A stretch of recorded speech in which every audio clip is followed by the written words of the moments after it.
या जब किसी इंटेंसिव केयर यूनिट में जाते हैं तो देखते हैं कि बहुत लंबा सा ट्रीटमेंट कार्ड होता है। क्या होता है?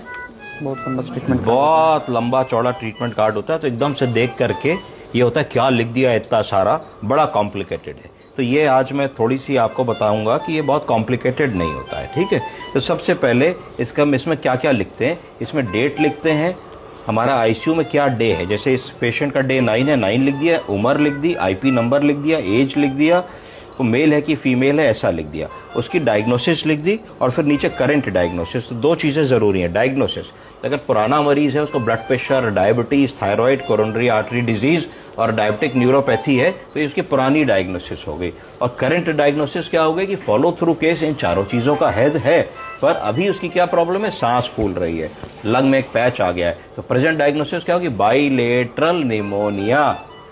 ठीक है जी, विद पायरेक्सिया मतलब बुखार, काउंट्स बहुत बड़े हुए हैं, विद सेप्टिसीमिया, यूरिया क्रिएटिनिन बढ़ा हुआ है, पर पुराना अंडरलाइंग किडनी का मरीज है। तो आपको लिखना पड़ेगा known case of CRF presented with ARF, या एआरएफ अपॉन सीआरएफ, मतलब acute renal failure upon underlying chronic renal failure. यानी कि पहले से साहब क्रिएटिनिन 3 रहता था, क्योंकि सीकेडी का मरीज है क्रोनिक किडनी डिजीज का, आज 7 है।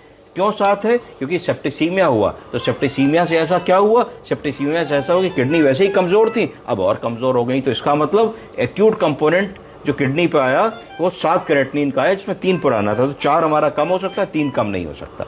फिर और आगे बढ़ेंगे हम इसमें। तो मेडिकेशंस, क्या हम मेडिकेशंस दे रहे हैं, किस फ्रीक्वेंसी से दे रहे हैं, किस डोज में दे रहे हैं, कितने बजे दे रहे हैं। अगला खाना है गोल्स एंड टारगेट्स। आज के दिन में हमने मरीज में क्या अचीव करना सोचा है। अगर मान लीजिए आपने गोल एंड टारगेट लिखा कि भाई हम चाहते हैं आज हमारे मरीज में इतना निगेटिव बैलेंस आए, यानी कि यूरिन इनपुट से आउटपुट ज्यादा निकले, उसको निगेटिव बैलेंस कहेंगे। दूसरा, हम चाहते हैं कि आज हम अपने मरीज को कम से कम 4 घंटे टीपी ट्रायल दें, तो ये हमारा दूसरा गोल एंड टारगेट हो गया। तीसरा, अगर हम चाहते हैं कि आज हम सेंटर लाइन चेंज करें, तो तीसरा हमारा गोल एंड टारगेट हो गया। उसके बाद आप चाहते हैं कि आज हम अपने मरीज में कुछ और प्रोसीजर करें, तो ये सब गोल्स एंड टारगेट्स में आ गए।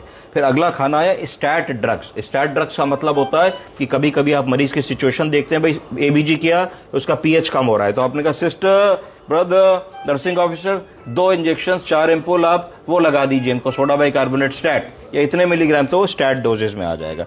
या एकदम से आपको लगा कि भाई कुछ इनको निबुलाइजेशन की इन बिटवीन जरूरत है, तो आपने लिख के उसको स्टैट ड्रग में ले लिया। फिर आया इन्फ्यूजन्स। अगला खाना इन्फ्यूजन का।